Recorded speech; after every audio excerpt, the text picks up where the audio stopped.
ደዌያችንን ተቀበለ ሕማማችንን ተሸክሟል እኛ ግን እንደተመታ በእግዚአብሔር እንደተቀሰፈ እንደተቸገረም ቆጠርነው እርሱ ግን ስለ መተላለፋችን ቆሰለ ስለ በደላችን ደቀቀ የደህንነታችንም ተግሳጽ በእርሱ ላይ ነበረ በእርሱ ቁስል እኛ ተፈወስን እኛ ሁላችን እንደ በጎች ተቅበዝብዘን ጠፋን ከእኛ እያንዳንዱ ወደ ገዛ መንገዱ አዘነበለ እግዚአብሔር የሁላችንን በደል በእርሱ ላይ አኖረ ተጨነቀ ተሰቃየም አፉንም አልከፈተም ለመታረድ እንደሚነዳ ጠቦት በሸላቾችም ፊት ዝም እንደሚል በግ እንዲሁ አፉን አልከፈተም በማስጨነቅና በፍርድ ተወሰደ ስለ ሕዝቤ ኃጢአት ተመቶ ከሕያዋን ምድር እንደተወገደ ከትውልዱ ማን አስተዋለ ከክፎች ጋር መቃብሩን አደረጉ ከባለጠጎችም ጋር በሞቱም ሆኖ ግፍን አላደረገም ነበር በአፉም ተንኮል አልተገኘበትም ነበር እግዚአብሔር በደዌ ያደቀው ዘንድ ፈቀደ ነፍሱን ስለ ኃጢአት መስዋዕት ካደረገ በኋላ ዘሩን ያያል እድሜውም ይረዝማል የእግዚአብሔር ፈቃድ በእጁ ይከናወናል ከነፍሱ ድካም ብርሃንን ያያል ደስም ይለዋል ጻድቅ ባሪያዬ በእውቀቱ ብዙ ሰዎችን ያጸድቃል ኃጢአታቸውንም ይሸከማል ስለዚህ እርሱ ብዙዎችን ይወርሳል ከኃያላን ጋር ምርኮን ይካፈላል ነፍሱን ስለ ሞት አሳልፎ ሰጥቷልና ከአመፀኞች ጋር ተቆጥቷልና እርሱ ግን የብዙ ሰዎችን ኃጢአት ተሸከመ ስለ አመፀኞችም ማለደ ይላል የእግዚአብሔር ቃል ምናልባት ሁላችሁም የምታውቁና የምታስተውሱ ከሆነ አንድ ይሄን ከመናገር በፊት የምነግራችሁ አንድ ምሳሌ በሉት ወይም ደግሞ ይሄን ቃል የሚጠቀልልኝ ሐሳብ በመካከላችሁ እናገራለሁ በፈረንጅ በ2005 አካባቢ ይመስለኛል ይሄ ዘ ፓሽን ኦፍ ክራይስት የሚለው ፊልም የወጣበት ጊዜ ነው እና አንድ አሜሪካን አገር የሚኖር ወንድም ያለው ጓደኛ አለኝ እኔ እና ይሄ ዘ ፓሽን ኦፍ ክራይስት የሚለው ፊልም ልክ እንደወጣ ወንድሙ በዲቪዲ ይልክለታል ማለት ነው እና ያኔ ማንም እጅ አልደረሰም እንደዚህ አይነት ፊልም ወንድሜ ልኮልኛል ናና ነው ብሎ አሳየኝ ማለት ነው እና ለማየት በጣም ስለ ኢየሱስ ክርስቶስ ከተሰሩ ፊልሞች መካከል በጣም ለማየት ከባዱ ዘ ፓሽን ኦፍ ክራይስት የሚባለው ነው እንደምታውቁት ሁሉም ስለ ክርስቶስ ኢየሱስ የተሰሩ ፊልሞች ጠቅላላ ከውልደቱ ጀምሮ የሚተርኩ ናቸው ከተወለደበት ቀን ጀምሮ ሲያድግ ቤተ መቅደስ ሲሄድ ምናም ብዙ ነገሮች ያሳያሉ ተአምራት ሲያደርግ ህዝብ ሲከተለው ሲያስተምር በጣም ያሳያሉ ማለት ነው ዘ ፓሽን ኦፍ ክራይስት በጣም የሚለየው ከተያዘበት ሰዓት ጀምሮ የሚያሳይ ነው ስቃዩን ብቻ ነው የሚያሳየው ያ ፊልም ማለት ነው ከዛ በጣም አዘንን አጎኒው በጣም ከባድ ነው ይሄን ከተመለከትን በኋላ ስለሱ አንድ ሳምንት ሙሉ ከሱ ጋር አወራለሁ በጣም የሚገርም ነው ምናምን ይያልኩት አክቹአሊ እሱ በጌታ አልነበረም ከሳምንት በኋላ ደግሞ አንድ ዜና ነገር እንደሆኑ ፌስቡክ ምናምን የለም እንደዚህ ዜና ዝም ብላችሁ የምታገኙበት ሰዓት የለም ወንድሙ ደውሎ ነው የሚነግረው ዜና ማለት ነው ምንድነው አሜሪካን ሀገር እኮ በዚህ ዘ ፓሽን ኦፍ ክራይስት በሚለው ፊልም ምክንያት አይሁዶች ሰላማዊ ሰልፍ ወጡ ብሎ ተናገረ እና ሚል ጊብሰን ይባላል የዚህ ፊልም ዳይሬክተር ሚል ጊብሰንን ተቃውሞ አይሁዶች ሰላማዊ ሰልፍ ወጡ ምን ብለው ሚል ጊብሰን ይሄን ፊልም ሲሰራ የክርስቶስ ኢየሱስን ስቃይ አጋኖታል ብለው እና አይሁድ ጠል ማህበረሰብ ለመፍጠር አይሁዶች በሌሎች ዘንድ እንዲጠሉ ለማድረግ ነው የሰራው ብለው ሰላማዊ ሰልፍ ወጡ አለኝ እንደ ቁም ነገርም አልቆጠርኩት ያ ጊዜ አለፈ አንድ ቀን የኢሳይያስ መጽሐፍ ምዕራፍ 53ን ሳነብ ሚል ጊብሰን የክርስቶስ ኢየሱስን ስቃይ ምናልባት 10%ንም አላሳየም ለምን ካላችሁኝ ይሄው እዚህ መጽሐፍ ላይ እርሱ ስለ በደላችን ደቀቀ ይላል ደቀቀን በፊልም ልታሳዩት አችሉ ውጫዊ ማንነቱ ብቻ አይደለም በመከዳት ውስጡ ደቋል ይሄን በፊልም ልታሳዩት አችሉ ስለዚህ ይሄን አስተዋውሳለሁ ሰዎች በጣም ምናጋነን ይመስላችኋል አሁን የገባችሁበት እምነት የተሰበሰባችሁበት ማህበረሰብ ወይም ደግሞ የገባችሁበት የእምነት አይነት ዝም ብሎ አንድ ሰው በቅዠት የፈጠረው አይደለም አንዳንድ እምነቶች እንደተፈጠሩ ውስጥ በዋሻ ውስጥ አንዳንድ ሰዎች ተደብቀው ታየኝ ብለው ያመጡት የእምነት አይነት አይደለም ይሄ እምነት በደም የተመሰረተ ነው አሜን አትም አሜን የቀራንዮን ደም ተራራ ያጨቀየ ደም አለ የኔ እምነት ሲመሰረት ማለት ስለዚህ በድፍረት እላለሁ ኢየሱስ ይወደናል አሜን ጫዋቹ በጣም አሜን በሉስ አሜን ኢሳይያስ ገና ትንቢቱን ሲናገር ምናልባት ከክርስቶስ ኢየሱስ ልደት 701 ዓመት በፊት ቀድሞ ነው የሚናገረው ትንቢቱ ሲፈጸም ይሄ ቃል ከተነገረ 734 ዓመት አካባቢ ሆኖታል ማለት ነው። እና ሲጀምር እንደዚህ ብሎ ይናገራል። የሰማነውን ነገር ማን አምኗል ብሎ ይናገራል። በጣም ለማመን በጣም ከባድ ነው። በደንብ ስሙኝ። እኔ በጣም ከምገረምበት ነገር አንዱ እዚህ ጉባኤ መካከል የተሰበሰበ ሰው ጠቅላላ የተከበረ ነው ብዬ ከማምንበት ነገር አንዱ ሰው ኢየሱስን ክርስቶስ ብሎ መቀበል መቻሉ። የሚገርም የምሬን ነው የምላችሁ። ቆይ ስሙኝ። ማቴዎስ ወንጌል ምዕራፍ 16 ቁጥር 13 ላይ አንድ ቀን ኢየሱስ በጣም ቀላል የሚመስል ጥያቄ ከፊልጵስዩስ ቄሳርያ ሀገር በተመለሱ ጊዜ እንዲህ ብሎ ጠየቃቸው። ባይዘዌ ከዛ በፊት ብዙ ተአምር አድርጓል። እንጀራ ሳበላ፣ ሽባ ስተረትር፣ አይነ ስውር ሳበራ፣ እነዚህን ሁሉ ተአምራቶች ሳደርግ እንደው ሰዎች እኔ ማን መስላችኋለሁ ብሎ ጠየቀ። ከስሙ ጋር ተግባሩን አያይዞ መናገር በጣም ቀላል። አንተንማ በሁለት ዓሣና በአምስት እንጀራ 5,000 የሚያበላው ይሏል ማለት ይቻላል። አይነ ስውር የሚፈውሰው ማለት ይቻላል። ባይዘው እየሰማችሁ ነው? እስቲ የሚሰማኝ ነው እማሰሙ እዚህ ምን ታረጋላችሁ? እሺ እና ቀላል ነው መስጠት። ግን እሱ ይሄንንም አይደለም የፈለገው። በእውነት ሰዎች እኔን ማን መስላችኋል? ማን ይሉኛል? በጣም ጥያቄው ቀላል ነው። ለምን ብትሳሳቱ እንኳን በመልሱ አትጠየቁ? ለምን እኔ እኮ አይደለሁም ያልኩ ሰዎች አይደለ ያልከኝ? አዎ ሰዎች እንዲሉሃል ብለህ በሰዎች ማሳበብ ትችላለህ። ደግሞ እኔ አገልጋይ ከመሆኔ ሙሉ ጊዜ ከመስጠቴ በፊት አስተማሪነት አስተምሬያለሁ ሰክላር ትምህርት ቤት እና ያስተማርኩት በጣም እንደዚህ ትንሽ ከፍ ያሉ ልጆች ነው። 8ኛ ክፍል 9ኛ ክፍል ምናምን አካባቢ የሚደርሱ ናቸው። አንድ ቀን አስተማሪ ቀረና 4ኛ ክፍል ወይ 5ኛ ክፍል በጣም ህፃናቶች ጋር እንድገባ ታዘዝኩ እና ህፃን አስተምሬ አላውቅም። እንደው ህፃን የሚያስተምር ሰው ልጆች የሚያስተምር ሰው የተባረከ ነው። አሜን። የሰንዴ ስኩል አስተማሪዎች እግዚአብሔር ይባርካችሁ። አሜን በሉ።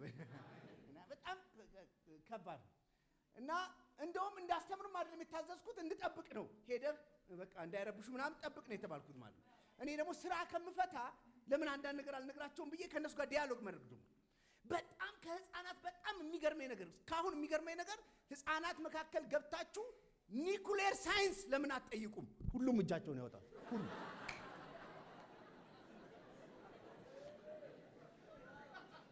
እና ማውጣት ብቻ አይደለም ይንገበገባሉ። ከዛ እንደው ረንደምሊ አንዱን እሺ አንተ ብትለው እሱ የሚፈልገው እድሉን ሰኪዩር ማድረግ ብቻ ነው። ብድግ ይልና ጥያቄው ምን ነበር ይላል።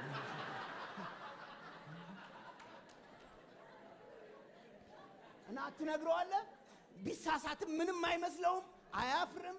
አሁን በዚህ ጉባኤ መካከል አንድ ቀላል ጥያቄ ብጠይቅ ማንም እጁን አያወጣም። ድንገት ብሳሳት ብሎ እንንትና ህፃን እንደዚህ አይደለም። ያወጣል፣ ይስታል፣ ይቀመጣል። በቃ አሁን እነዚህ ደቀ መዛሙርቱ ልክ እንደዛ የሆኑ ይመስለኛል። ኢየሱስ ጥያቄውን ጠየቀ። ፎርዋርድ ሲያደርግ አብዛኞቹ እጃቸውን አወጡ። እጃቸውን እንዳወጡ የምታውቁት በመልሱ ብዛት ነው። እሺ አንተ ሲለው አንተን አዎ ኤርሚያስ ነው ይሉሃል አሉ። ይሉሃል ነው የሚለው። ይሄ ሰውዬ ይሉሃል የሚለው ሳይጠረጥር አይቀርም። ሊሆን ይችላል ያው ሐሳብቤ ልንገረው ብሎ ኤርሚያስ ነው ይሉሃል። ኢየሱስ ያልፈዋል። ቀጥሎ አንተስ ከነቢያት አንዱ ነው ይሉሃል። አንተ ዮሐንስ ነው ይሉሃል። አንተ እከሌ ነው ይሉሃል። ኢየሱስን ደግሞ እንደዚህ ማምለጥ አትችልም። ሰው የፈለገውን ይበለኝ። እሺ እናንተ አብራችሁ ነው የምትገቡት፣ የምትጠጡት፣ የምትበሉት፣ የምትጠጡት ከኔ ጋር ነው የምትመላለሱ፣ ከእናንተ ጋር ትንሽ ቀር እንደው ለእናንተ እኔ ማን መስላችኋለሁ አለ። ቅዱሳን ኢየሱስን ማወቅ ብርሃን ነው።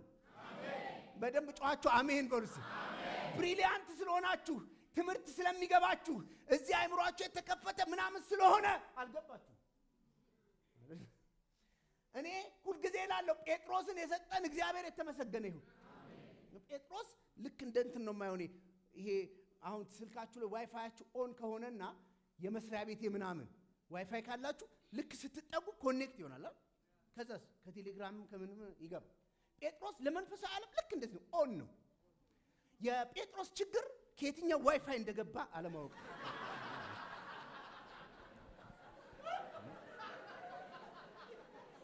እና ከዚህ ምዕራፍ ቀጥሎ ከሰይጣን ስቦ አንተ ሰይጣን ተብሏል። ችግር የለበትም። ከየትም ነው እንትን የሚለው ግን ከሌሎቹ የሚለየው ኦን ነው። መንፈሳዊ ዓለምን በደንብ ይረዳል። ከዛ ጴጥሮስ እጁን አወጣ። እሺ ጴጥሮስ ሲለው አንተ አለው እሺ ክርስቶስ ነህ፣ የሕያው የእግዚአብሔር ልጅ ነህ። ኢየሱስ ክርስቶስ ነው። አሜን። እሺ ቆይ ልሞክራችሁ። ኢየሱስ ጌታ ነው። አሜን። ኢየሱስ ክርስቶስ ነው። አሜን። እናንተ ጎበዞች ናችሁ።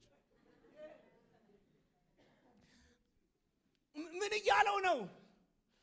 አንተ የጠፍር ጫማ አድርገህ ከቅፍርናሆም ገሊላ፣ ከገሊላ ኢየሩሳሌም አዋራ እግርህ እየጠገበ ከኛ ጋር ተመላለስ እንጂ እንደኛ ውጣ፣ እንደኛ ግባ፣ እንደኛ አይነት ጋርመንት አድርግ እንጂ አንተ ሰው ብቻ አይደለም፣ አንተ እግዚአብሔር ነህ እያለው ነው።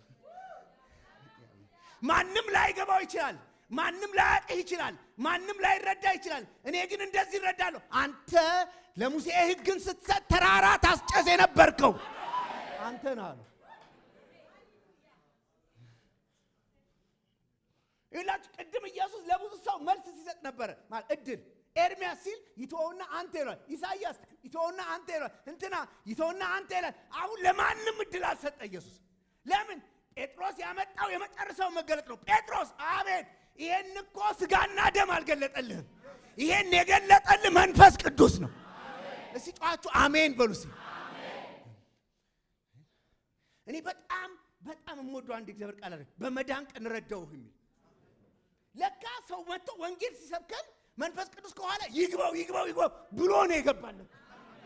እኔ ይገርመኛል እንደዚህ የገባችሁ እንጂ በጣም ጎበዝ ስለሆናችሁ ከሴክሽን አንደኛ ስለምትወጡ እኮ አይደለም። እዚህ እኮ ፊዚክስ የማይገባው አለ፣ ባዮሎጂ የማይገባው አለ፣ ማትስ የማያውቅ አለ። ኢየሱስ ሲባል ግን ገባህ። በቃ ክብር ለእግዚአብሔር ይሁንለት።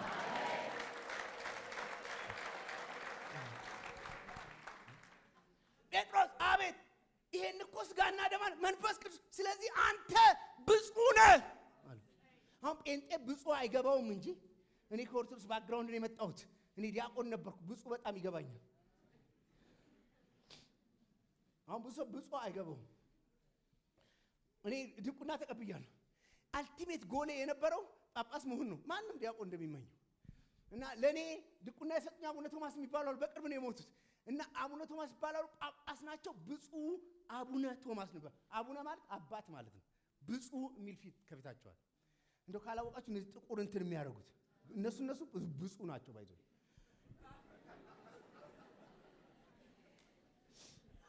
የሚሰማኝ ሰው አለ? እና እነሱ ብፁዕ ናቸው። እንዴት እዚህ ደረጃ ደረሱ አልኳቸው። ይቀርቡናል፣ እሳቸው ጋር አትክልት አብረን እንኮተኩታል። ልጆች ስለነበር አብረን እንዴ ብፅዕና ደረጃ ላይ ለመድረስ 37 ዓመት ተምረዋል። ኢትዮጵያ ውስጥ ብፁዕና ቅዱስ ያለው አንድ ነው፣ ፓትርያርኩ ብቻ ናቸው። ብፁዕ ወቅዱስ የሚባሉ ፓትርያርኩ ናቸው። ሌሎቹ ብፁዓን ሊቃነ ጳጳሳት ነው የሚባሉት።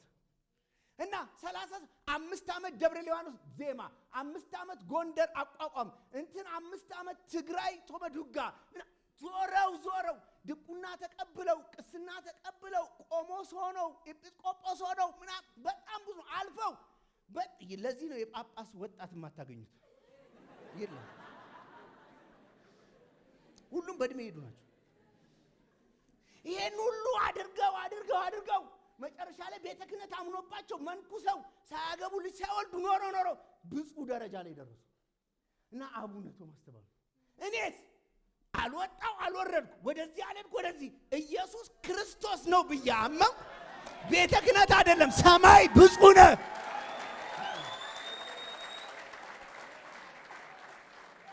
አላመናችሁኝም? ባይሆይ እኔ ብፁዕ ብቻ አይደለሁም ቅዱስም ነኝ።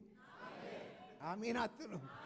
እዚህ አንድ ብፁዕና አንድ ቅዱስ አይደለም ያለው። እዚህ ያለው ብፁዓን ነው ጠቅላላ። እዚህ ያለ ቅዱስ ነው ጠቅላላ። አሜን ለምን አትሉ? ምን አውቃችሁ ከተባለ ኢየሱስ ክርስቶስ ነው የሕያው የእግዚአብሔር ልጅ ነው ብለን አምነን ማለት። እኔ ይገርመኛል ኢየሱስ ማወቅ ብርሃን እንደሆነ ማወቅ በዚህ ነው። እንደው እኛ ስለ ማርያም መናገር ምናምን እንጂ ማርያም እኮ ወደ ኤልሳቤጥ በሄደች ጊዜ እኔ ኤልሳቤጥ የመጣላት ሪቨሌሽን ይገርመኛል። ገና በጽንስ ያለ የ6 ወር ልጅ ጌታዬ ትላለች። የጌታዬ እናት ወደ እኔ ትመጣ ዘንድ እንዴት ይሆን? ጌታዬን ተሸከ የ6 ወር ጻል ስምዖን ገና በ8 ቀኑ ኢየሱስን አቀፈውና አይኖች በሕዝብ ሁሉ ፊት ያዘጋጀውን ማዳንህን አይተዋል፣ ይሄ ማዳን ነው ይላል። አንዳንዱ ያልገባው ደግሞ አልዓዛርን ከሞት ሲያወጣው እያየ ሊገሉት ፈለጉ ይላል። ምን አይነት ግራ መጋባት ነው? ኢየሱስ ብርሃን ነው። አሜን። እንኳን በራላችሁ አሜን ይላል መጽሐፍ ቅዱስ። እንደዛ ነው።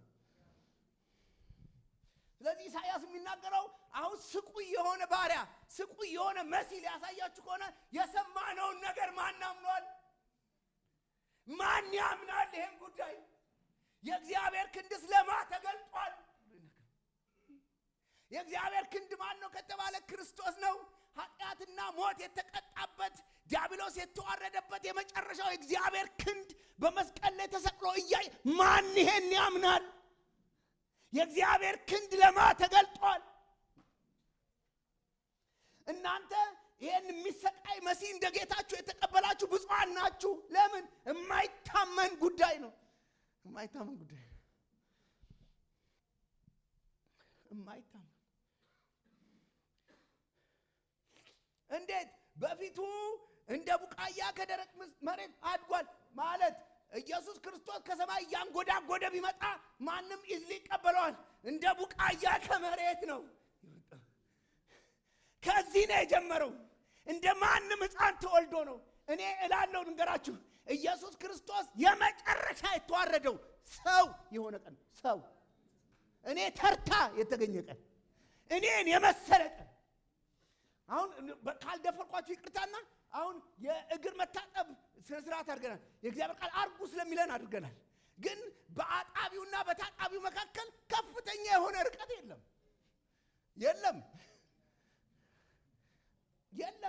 የቁመት የከለር የአገልግሎት ያመገጥ ምናምን ልዩነት ሊኖር ይችላል እንጂ ከባድ ርቀት የለም። እኔ እንዴት ሆነላቸው? ጴጥሮስ እኮ አንዳንዴ ጌታ ገስጾ መለሰው እንጂ ጴጥሮስ ጥያቄ እንዴት አንተ አረ እንዴት ሆነለት ኢየሱስ? ያ ሰማይ ዙፋኑ ምድር የእግሩ መረገጫ የሆነ ጌታ በአንድ በተራ እሳት መስፊት እንዲህ ተንበርክኮ ማጠብ እንዴት ሆነለት? ኢየሱስ ለካ የመጨረሻ ውርደት የገጠመው ሰው የሆነ ቀን፣ ሰው እኔን የመሰለ ቀን። ስሙ፣ አሁን እኛ ደጋግመን ስለሰማን ቀላል መስሎን ነው።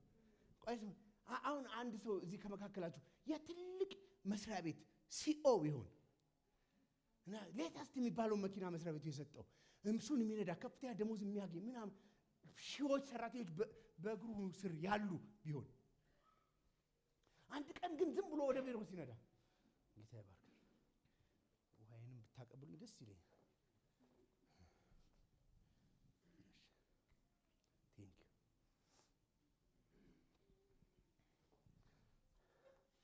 ስሙኝ፣ አንድ ቀን ይሄ ሰው የተከበረ ነው እየነዳ ወደ መስሪያ ቤቱ ሲገባ ድንገት አንድ ደብዳቤ ቢደርሰው ከዛሬ ጀምሮ ከስራ አስኪያጅነት ተነስተህ የቢሮ አትክልተኛ ሆነሃል ቢባል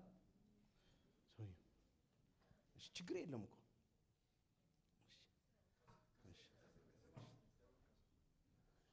እኔ ነኝ እንዲህ ማድረጋችሁ ይቅርታ። የሚሰማኝ ሰው እና ያ ሰው ከቢሮ ሲገባ ድንገት አንድ ደብዳቤ ከዛሬ ጀምሮ ከስራ አስኪያጅነት ተነስተህ አትክልተኛ ሆነሃል ቢባል ማን ነው ስራ የሚቀጥለው? ማን ነው? እኔ በተከበርኩበት መስሪያ ቤት ሺዎችን ግባ ውጣ በምልበት ቤት መኮትኮቻ ይዤ እኔ ወረቀት ፈልገ ከዛሬ ጀምሮ ለቅቅ ያለው ነው የምትለው። ለምን? በአትክልተኝነትና በስራ አስኪያጅነት መካከል ከባድ ጋፕ አለ። ይሄን ያህልማ እዚሁ መስሪያ ቤት አልወርድም ነው የምትለው። ለምን? ጋፕ አለ። እኔ ግን ልንገራችሁ፣ በስራ አስኪያጅነትና በአትክልተኝነት መካከል ያለ ጋፕ ሊሞላ የሚችል ነው። አንዳንድ ጠንካራ ሰዎች ከመስሪያ ቤቱ ከትንሹ ፖዚሽን ተነስተው መጨረሻው ደርሰዋል፣ ሞልተውታል ጋፑ። በአምላክነትና በሰውነት መካከል ያለ ጋፕ ሊሞላ የሚችል። ለዚህ ነው የፊልጵስዩስ ጸሐፊ ጳውሎስ ያለ ቅጥ ተዋረደ። ማንም ሊሞላው የማይችለውን ጋፕ ወረደ፣ በምስሉም እንደ ሰው ተገኘ። ይሄን መሲህ ማመን ከባድ ነው። ቅድም እንዳልኳችሁ አንድ ቀን በዮሐንስ እጅ ሊጠመቅ ኢየሱስ መጣ። ሂዩሚሊቲው የሚገርም ነው። ትህትናው በጣም የሚገርም ነው። መጣና የያዘው የመጨረሻውን ሰልፍ ነው። የመጨረሻው ማንም አላወቀው። የሚጠመቅ እንዲህ ተደርድሯል። መጥቶ የመጨረሻውን ሰልፍ የመጨረሻውን መሆኑን የምታውቁት ኢየሱስን በመጨረሻ በዮሐንስ ተጠመቀ። የመጨረሻውን ይዞ እኔ እኮ ያንተ እንትን ነኝ ትንሽ አሳልፈኝ። እኔ እኮ ቀበሌ ሲሄድ ፓስተር ስለሆንኩ ብዙ ያቀኛል፣ ያስቀድሙኛል፣ ሰልፍ የሆነ እድል ይሰጡኛል። ይሄ የሰማይ የምድር ጌታ መጨረሻ ላይ ከዛ ዮሐንስ አወቀው። ከሁሉ የሚበልጠው ብታውቁ ኖሮ በመካከላችሁ አለ አላቸው። እሱም ማወቅ ጥበብ ነው። ለምን አሜን አትሉ? ና ኢሳይያስ ይቀጥላል። እንዴት ነው አላቸው። እሱን አይታችሁት ትወዱት ዘንድ ራሱ ደም ግባት የለውም። አትራክቲቭ እንኳን አይደለም። አይታችሁት ልከተሉት የምትሉት አይነት ሰው እንኳን አይደለም። ከጴጥሮስ የተለየ ልብስ የለውም፣ ጫማ የለውም።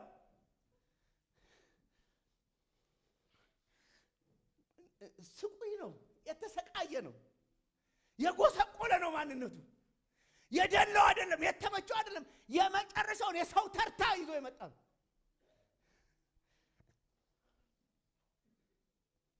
የሕማም ሰው ነበረ፣ ደዌንም የሚያቅም ይሄ ምድር ያለውን መከራ ጠቅላላ ያራገፈበት መሲህ ነበር። ስለዚህ ማንም አላከበረውም። በሰው ሁሉ ፊት የተናቀ ነበር። ንቀትን እስከ መጨረሻ የጠገበ መሲህ ነበር። እኔ ዛሬ በድፍረት ልንገራችሁ፣ ቅድም በዝማሬ እንደሰማነው በእርግጠኝነት ኢየሱስ ይወዳችኋል። እስቲ ጫዋቹ አሜን በሉስ። እኔ ብዙ ነገር ልንገራችሁ። በጣም ብዙ ሰው ዓለምን ለማስቀናት የተለያየ ነገር ሲፎክር ምናምን ሰማዋል። እና ዓለምና ሰይጣን ለማስቀናት እኔ ዓለም ባላችሁ በያዛችሁት በምትነዱት መኪና በምትኖሩት የህይወት አይነት ሰይጣንም ዓለምም አይቀኑ። አንዳንድ ሰው ይፎክራል፣ ይወጣና ዓለም እርርበይ ጌታ መኪና ሰጠኝ እና ምንም አታርም። ከፈለክ እኛ ጋና እኔም እሰጥሃለሁ ነው የምትል። ዓለም ቤት አለኝ ብትል እኔም አለኝ። ዓለም መኪና አለኝ እኔም አለኝ። ዓለም የሌላት አንተ ያስከው ምንም ነገር የለም። በእውነት ነው የምላችሁ የለም። አንዳንዶቻችን ፎክራል እርርበል ቆንጆ ሚስት ጌታ ሰጠኝ ምንም አይገርማት ና እኛ ጋር ከፈለክ 7 እናጋባለን።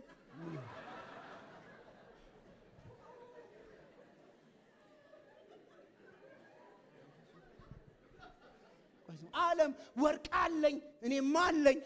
ዓለም ብር አለኝ እኔም አለኝ። ዓለም የሌላት እኔ ያለኝ ኢየሱስ ነው። እስቲ ጫዋቹ አሜን በሉ። ለዚህ ነው ኢየሱስ ብርቄ ነው፣ ኢየሱስ ድንቄ ነው፣ ኢየሱስ ለዓለም እንቁልልጭ እምልበት ነው፣ ኢየሱስ የዘላለም ይሄ ነው። ኢየሱስን በዓለም ያላገኘሁት እግዚአብሔር የሰጠኝ ነው።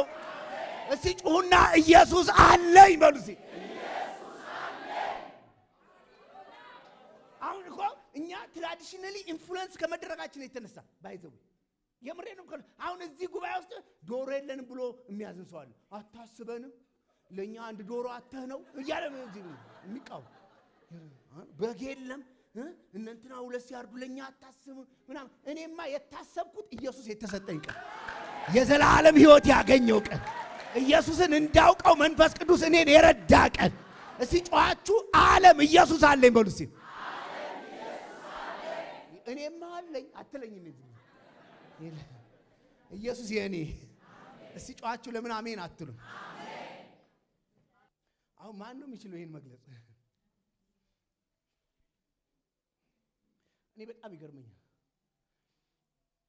ኢየሱስ በሮማ ወታደሮች ያለ ፍትህ የተወገደ ከዚህ ምድር ኢየሱስ ነው። ሲነድሪን የሚባል የአይሁድ ሸንጎ አለ። ሲነድሪን አትሊስት 71 አባላት አሉት። አብዛኛው ሰዱቃውያን ናቸው። ሰዱቃውያን ማለት በሙታን ትንሣኤ እንኳን አያምኑም። ሳያምኑ እኮ ነው እነሳለውን እንዴት ያምናሉ? አያምኑም። የአይሁድ እምነት ክሊር እንዳይመስላችሁ እያንዳንዱ መልስ ሰዱቃዊ ያለበት ፈሪሳዊ ያለበት እና ፈሪሳውያን በሙታን ትንሣኤ አያምኑ። አብዛኞቹ ሊቀ ካህናት ከሰዱቃውያን ነው የሚገኙት። በሲነድሪናቸው ሕግ መሰረት 71 ናቸው። ለምሳሌ 71ዱም ከተስማሙ ያ ፍርድ አይፈጸምም። ቢያንስ አንድ ሰው መቃወም አለበት። በአብላጫ ድምፅ መወሰን አለበት። አከራካሪ መሆን አለበት። ኢየሱስ ላይ ግን 71ዱም ተስማሙበት። በዚህ ምክንያት መትረፍ ነበረበት፣ አላተረፉትም። እሱ ብቻ አይደለም፣ ጀንበር ከገባች 12 ሰዓት ካለፈ ሲነድሪን አይሰበሰብም። ሰንበት ሊገባባቸው ነው፣ እየተጣደፉ ነው። ይችን ቀን ካለፏት ኢየሱስ ከሰኞ ሊቆይባቸው ነው። ስለዚህ አጣደፉት። በሌሊት ከቀያፋ ወደ ሐና፣ ከሐና ወደ ቀያፋ አዟዟሩት። ይገረፍ ነበር፣ ይቀጠቀጥ ነበር፣ ይወድቅ ነበር፣ ይነሳ ነበር። እንደዛ ብቻ እንዳይመስላችሁ ለሮማውያን ወታደር አሳልፈው እንዲጠብቁት ያደርጉት ነበር። አይኑን በጨርቅ ያስራሉ ወታደሮቹ፣ በእርግጫ ይመቱታል። ከማን እንደመታ አንተ ከነገርከን በእውነት አምላክ ነው ይሉታል። እሱ እኮ በሰውነታቸው ውስጥ አጥንትን ያገጣጠመ የህይወት ጌታ ነው። እንኳን ስማቸውን አይደለም ዘር ማንዘራቸውን ያውቀዋል። ምንም እንደማያውቅ ዝም።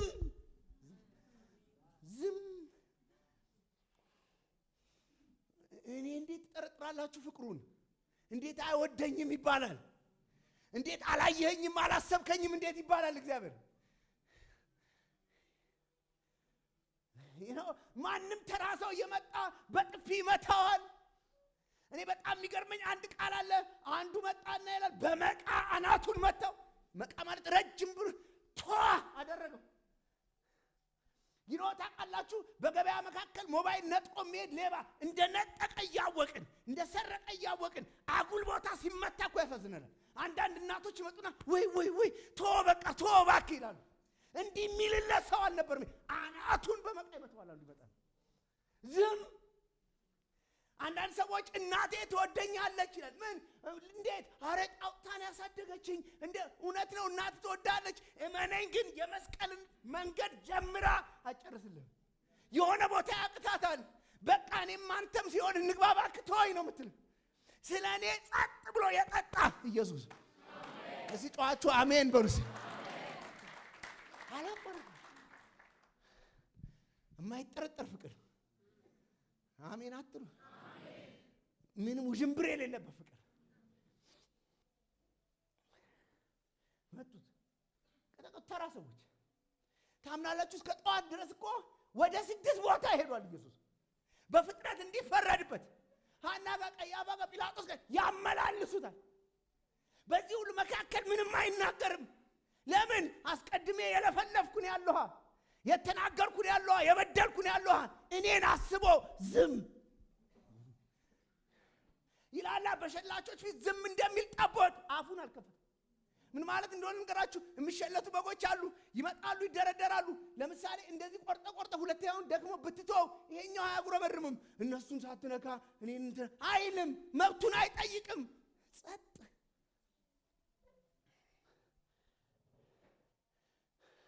ተሰቃየ፣ ተጨነቀ።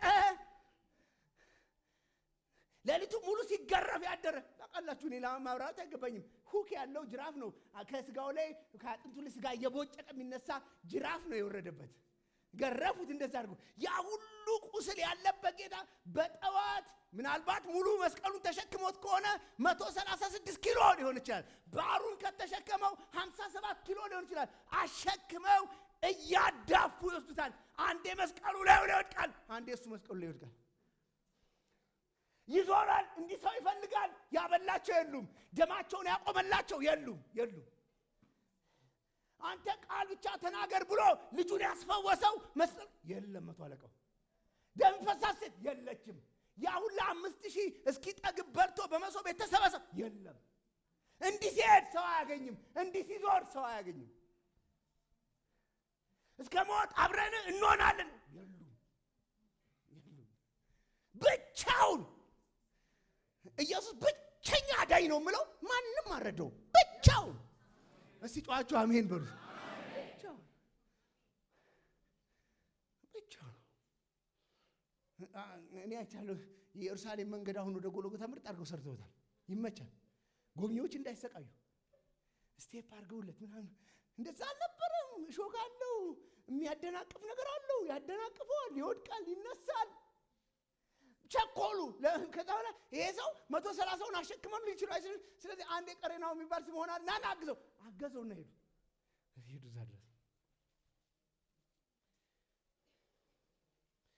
አጠገባችሁ ያለውን ሰው ኢየሱስ ይወድሃል በሉት።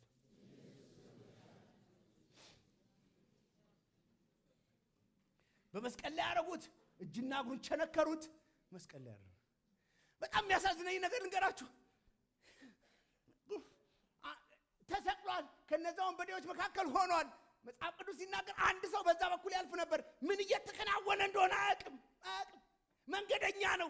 ግን አንድ የሚያውቀው ዕውቀት አለ። በመስቀል ላይ የተሰቀለ የተረገመ ነው የሚል ዕውቀት አለው። ስለዚህ ይሄ ሰውዬ የተረገመ ነው ብሎ አስቦ ሰድቦት አለፈ ይላል። አያውቅም እኮ ኬዙ ለምን ተሰቀሉት? ዝም ብሎ ተራሰው ከዛ ሰደበውና አለፈ። ዝም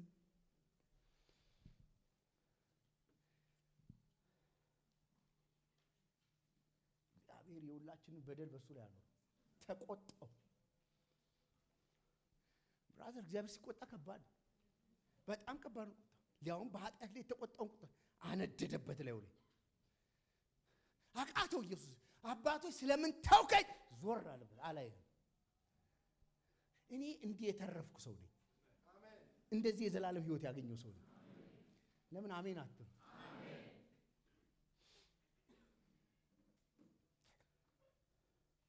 እንኳን ለሱ እኮ ለሚያውቁት ሰው ከባድ ነው። ስምዖን ትንቢት ሲናገር እንደዚህ አላት፣ ይሄ የዓለምን ኃጢአት ማለት መሲሁ ነው፣ እግዚአብሔር በሕዝቡ ፊት ሁሉ ያዘጋጀው ማዳን ነው ካለ በኋላ በአንቺ ልብ ውስጥ ሰይፍ ያልፋል አላት። እሷ እስከ መጨረሻ ቆመ። እኛ እኮ ማርያምን እንትን ስለምን ነው እንጂ ቆማ እኮ እስከ መጨረሻ ያየችው ሰው መስቀሉ ስር ነበረች። አብራው ኖራለች። በስጋ እናቱ ነች። አንቺ ውስጥ ሰይፍ ያልፋል። ይሄ መቋቋማችን ማለት ነው። ለሚያዩ ሰው ራሱ ይከብዳል።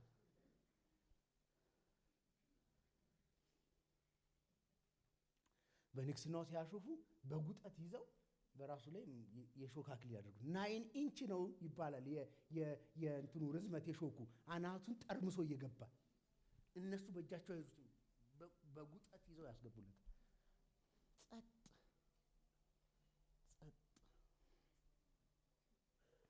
ቅድም እግር ሲታጠብ እንባዬ ይመጣ ነበር።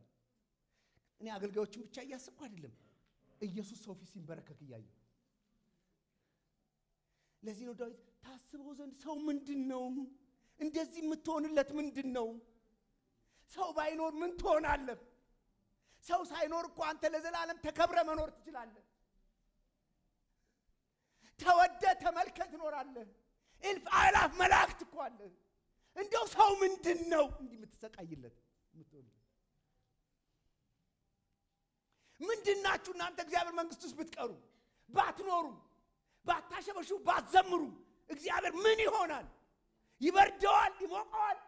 እናንተ ስለሌላችሁ የእግዚአብሔር ኤግዚስተንስ ጥርጣሬ ውስጥ ይገባል። ሰው ምንድነው እንደዚህ የሚሆንለት? በዚህ በኩል ይወጋል፣ ያ ቁስል አለ፣ ያ መከራ አለ።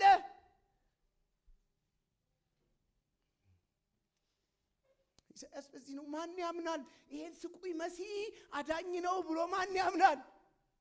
ለራሱ ያቃተው ነው፣ ያጣጣረ ነው፣ ወደ ሞት እየሄደ ነው። ይሄ ዘላለም ሕይወት ይሰጣል ብሎ ማን ያምናል? የሰማውን ነገር ማን ያምናል? እናንተ ረድቷችሁ ነው እዚህ ያላችሁ።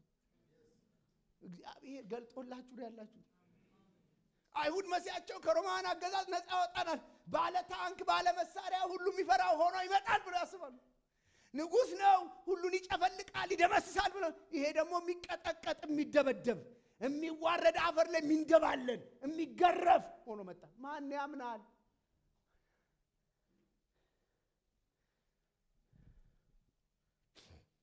በእውነት እሱ ደዌያችንን ተቀበለ፣ ሕማማችንን ተሸክሟል። የሚገርማችሁ ሕማማቸው የሚሸከምላቸው ደዌያቸውን የሚቀበላቸው ሰዎች እርሱ በእግዚአብሔር እንደተመታና እንደተቀሰፈ ቆጠሩት። እየሞተላቸው ኧረ ይሄ ምን አድርጎ ነው እንደዚህ አይነት ውርጅብ የሚወርድበት? እግዚአብሔር እንዴት ቢቆጣው ነው ይላሉ። ያ ቁጣ ተምዘግዝጎ እኔ ላይ ነበር የሚያርፈው። እሱ ከልሎ መካከል ገብቶ ያ ሁላ ቁጣ ሲወርድበት። አንድ ዮሐንስ አፈወርቅ የሚባል ይሄ የቤተክርስቲያን ሊቅ አለ። እንደዚህ ብሎ ይናገራል። እግዚአብሔር ዓለምን ከፈጠረበት ጥበቡ ይልቅ ሰውን ያዳነበት ጥበቡ ይበልጣል። ምን ማለት እንደሆነ እንገራችሁ። ዩኒቨርስን አይታችሁ እኮ ትገረማላችሁ። እግዚአብሔር ጥበብ ተው፣ ዩኒቨርስን አይደለም አንድ ሰው አቁመህ የሰው አናቶሚ ተመልክተህ እኮ ትገረማለህ። ተው እሱንም ተው፣ የአንድ ሰው ኩላሊት እንዴት እንደሚሰራ አይተህ ትገረማለህ። አሁን ዲያሊሲስ የሚያደርጉ ሰዎች የሚያደርጉበትን ማሽን አይቻሉ። ለጊዜያዊነት የሚተካቸው ማሽን ፍሪጅ ያክላል። እቺን የምታክል እግዚአብሔር የሰራ ኩላሊት እንዴት እንደምትሰራ ሳታቅ ትሰራለህ። አትል ምን ትሰራለህ? የእግዚአብሔር ጥበብ ይገርማል። እዚህ ሀገር እኮ ጥበበኛ የምትለው የተማረ እከሌ እኮ የተማሩ ናቸው። ምን አላቸው? ፒኤችዲ አላቸው። ፒኤችዲያቸው ምን ላይ ሰሩ? ጤፍ ላይ ይላል። ጤፍ በማወቁ አንድ ሰው እኮ ጥበበኛ ይባላል። ጤፍን አብጠርጥሮ በማወቁ እከሌ የተማሩ ናቸው። ምን ከአንገት በላይ እሱንም እኮ ጠንቅቀው አያውቁትም። ከአንገት በላይ ያክማሉ። በቃ ምሁር። የእግዚአብሔርን ጥበብ አስቡት። ዓለማትን የገጣጠመበትን ጥበብ አስቡት። ታላቅነቱን አስቡት። ኃይሉን አስቡት። የሚገርማችሁ ግን እግዚአብሔር ይሄን ለመፍጠር ካወጣው ኃይል በላይ እኔን ከሲኦል ለማውጣት ልጁን የቀጣበት ጥበብ ይበልጣል። እኔን ለማዳን የሄደበት ራሱን ኃጢአተኛ ሳያደርግ የራሱን ጽድቅ ጠብቆ እኔን ለማጽደቅ እግዚአብሔር ሮሜ 4 ይሄን ነው የሚናገረው። እግዚአብሔር ራሱ ጻድቅ ሆኖ ነው ያጸደቀ። ኢየሱስ ይወደናል። የመጨረሻ ነገር ነግሬያችሁ ልጨርስ። እስካሁን የሰማኝ ቅዱሳን ፋሲካ መውጣት ነው። ሰዎች በግብጽ ያንን በግ በልተው ከሞት አምልጠዋል። እግዚአብሔር አዘዘ፣ ደሙ በጎናቸው ይቀቡ።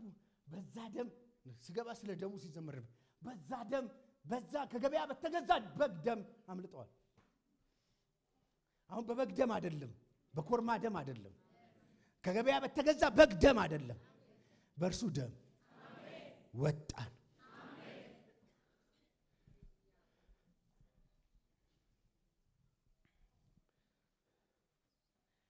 ጳውሎስ እንደዚህ ብሎ መከረ።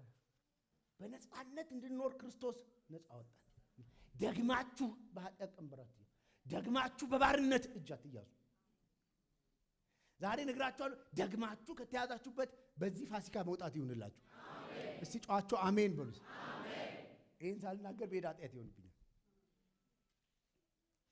በጣም ብዙ ሰው ዛሬ ኢየሱስን የሚያወድስበት ቀን ብቻ ሳይሆን በተለያየ መልክ ይሁዳንም ደግሞ ምን ኮንንበት ቀን እኮ ነው። ብዙ ሰው ይኮንነዋል እንደ ኃጢአተኛ እንደ ምናምን ይሄ ምናምን ይለዋል። እውነት ነው። ይሁዳ እንደዛ ማድረጉ በጣም የሚያስገርም ነው። መጽሐፍ ቅዱስም በገዛ እጁ እድል ፈንታው እንደተወ ይናገራል። ዛሬ ሶሪ ቱሴዚስ የፋሲካ ቀን መባሉን እርግጠኛ አይደለም። ኢየሱስ ከ30 ብር ባነሰ ዋጋ አሁንም እየተቸበቸበ ነው። ያኔ 30 ብር አትሊስት መሬት ይገዛል። ዛሬ በ200 ብር በሚገኝበት ጥቅም ኢየሱስን አላቀውም እየተባለ ነው። አንዳንድ አላቀው ይሄ ጥቅም ላለማጣት ተብሎ ይሄ ዓለም የምትሰጠውን አንዳንድ ነገር ላለማጣት ተብሎ አንዳንድ የምንሰራበት ቦታ አንተ በጌታ ነህ ያው እንላለን። እኔ ያኔ እንደነሱ አላጠብቅም።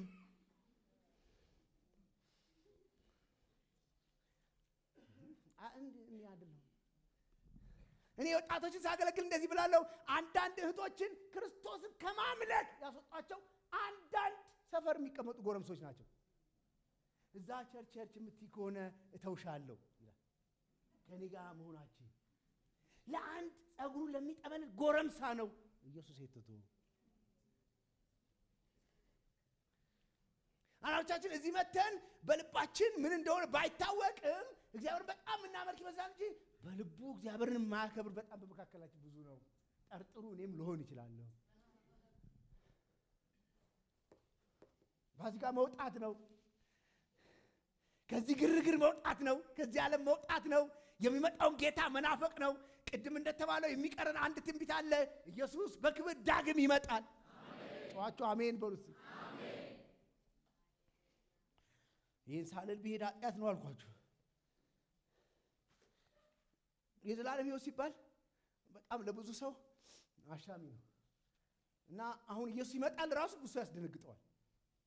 ይምሬን ማለት ኢየሱስ ይመጣል በኢየሱስ ስም ይላል ከጉባኤ ኢየሱስም በኢየሱስ ስም ከጉባኤ መካከል ነው ኢየሱስ። ለምን ከተባለ ሰዎች የ5 ዓመት የ10 ዓመት የምናምን እቅድ አላቸው። አሁን አንዳንድ ሰው ከ6 ወር በኋላ ይመረቃል። ይሄ በመገለጥ አይደለም በመጠርጠር ይመረቃል። እና አሁን ከ6 ወር በኋላ የሚቀበል ይመጣስ ነው በኢየሱስ ስም ሳልመረቅማ እንዳይመጣ የሚያገባለ ሳላገባ እንዳይመጣ የሆነ የሚጠብቀው ክብር አለ እዚህ ምድር ላይ። እኔ ልንገራችሁ በማግባትም በመውለድም በመመረቅም በምናምን ከሚሆነው በላይ ኢየሱስ ሲመጣ ደስ ይለናል። አሜን። እስቲ ጮኻችሁ አሜን በሉት። አሜን። እኔ 2 ምክንያቶች ነግሬያችሁ ጨርሳለሁ። ሰው ኢየሱስ ይመጣል ሲባል የሚደነግጥበት ምክንያት አንደኛ በጣም ብዙ ሰዎች ስለ መንግስተ ሰማያት የነገሩን ነገር በጣም የተሳሳተ ነው ስላችሁ በተለይ እኔ ማላምናቸው ሰዎች አሉ። ይቅርታ አድርጉልኝና መንግስተ ሰማያት ደርሼ መጣው የሚሉና መጽሐፍ የጻፉ ሰዎች አም ሶሪ እኔ ደርሰው መጥተዋል አይደለም ክርክሬ የሚያከራክረኝ አይተው የመጡት ጉዳይ እና ምን አየህ ሲባሉ ሁሉም የሚሉን ደግሞ መልአክ ተሰልፈው እና ጽዱ ተከርክሞ እዛ ድረስ ሄደ።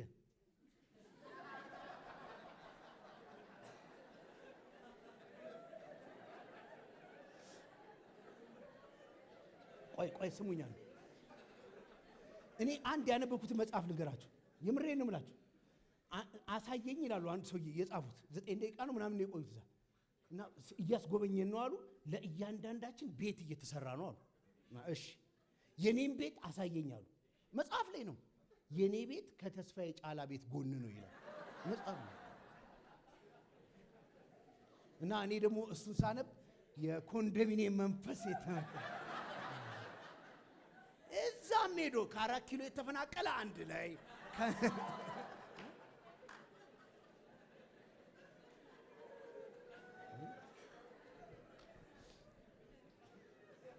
እና ምን አየህ ዛፍ ነው የሚል እንትኑ እንደዚህ ነው፣ አስፋልቱ ወርቅ ነው፣ በዚህ በኩል ደግሞ ወተት በወንዝ ይፈሳል ምናምን። የመንግስተ ሰማያት ውበቱ ዛፉ አይደለም። የመንግስተ ሰማያት ውበቱ አስፋልቱ ዳይመንድ መሆኑ አይደለም። የመንግስተ ሰማያት ውበቱ ራሱ ክርስቶስ ነው። አሜን። መንግስተ ሰማያት ክርስቶስ ባለበት በዛ መኖር wherever it is እኔ ማተር አያርገኝም። እኔ እውነቴ ነው አይደለም እንጂ ቢሆን ራሱ ሰሃራ በረሃ ውስጥ ቢሆን መንግስተ ሰማያት ኢየሱስ ካለ ይመቸኛል። አሜን። አንተ በረሃውን ኤደን ገነት ታደርጋለህ ይተባለ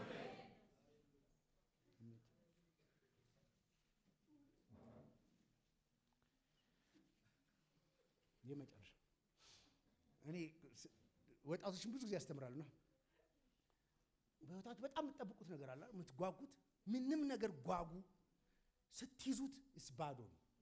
የምሬን ምንም እኮ ነው የምላችሁ። ዋይ ነው ትዳር ምንም። እኔ ባለቤቴን ሳገባት እጮኛ የሆነ የሐረር ልጅ ነች። እዚህ የሐረር ሰው እንደሚበዛ አውቃለሁ እና የሐረር ልጅ እና በመከራ ነው የምንገናኘው እና 3 ቀን አዲስ አበባ ከመጣች ከ3 ቀን ውስጥ አይፈቅዱላት 1 ሰዓት ምናምን ብናወራ እንደው ምኞትህ ምንድነው ብትሉኝ በዛ ሰዓት በቃ ምንድን እቺ ልጅ አገቻት። ምክንያቱም የውጭኝነት ወሬ ደግሞ አያልቅም። እኔም እንደሆነ አለ ረጅም ነው እና እናወራለን። ወዲያው ሰዓት ደረሰ ብላት ይላል።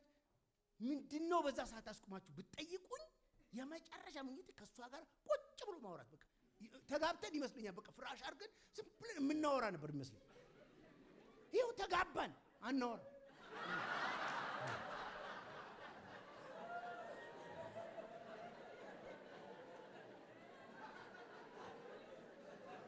አንዳንድ ቀን አምሽቼ ነው የምገባው። አገልግሎት አገልግዬ ምናምን አምሽቼ እገባለሁ አንዳንድ ቀን እና አንዳንድ ቀን ወሬ ካስረዘምኩ እንዴ ዛሬ ደግሞ እንቅልፍ የለም እንዳሰብከው አይደለም። እኔ ልንገርህ ኢየሱስ ሲመጣ ግን እንዳሰብከው አይደለም፣ ካሰብከው በላይ እንደገመታችሁት አይደለም፣ ከገመታችሁት በላይ በዛ ደስ ይለናል። እንቆማለን በእግዚአብሔር ፊት። ሃሌሉያ። ክብር ካላችሁ አምልኮ ካላችሁ በዚህ ቀን ለሰዋው ነው የመጣሁት የምትሉት ነገር ካላችሁ ለጌታ ክብር ይሁንለት፣ ለኢየሱስ ክብር ይሁንለት፣ ምስጋና ይሁንለት፣ አምልኮ ይሁንለት። በዚህ ቀን በሙሉ ኃይላችን እናመሰግንሃለን፣ በሙሉ ልባችን እናመሰግንሃለን፣ በሙሉ አቅማችን እናመሰግንሃለን፣ እናመሰግንሃለን፣ እናመሰግንሃለን፣ እናመሰግንሃለን። ወንዶች ያመሰግኑሃል፣ ሴቶች ያመሰግኑሃል፣ ታላላቅ ታላላቆች ያመሰግኑሃል፣ ታናናሾች ያመሰግኑሃል።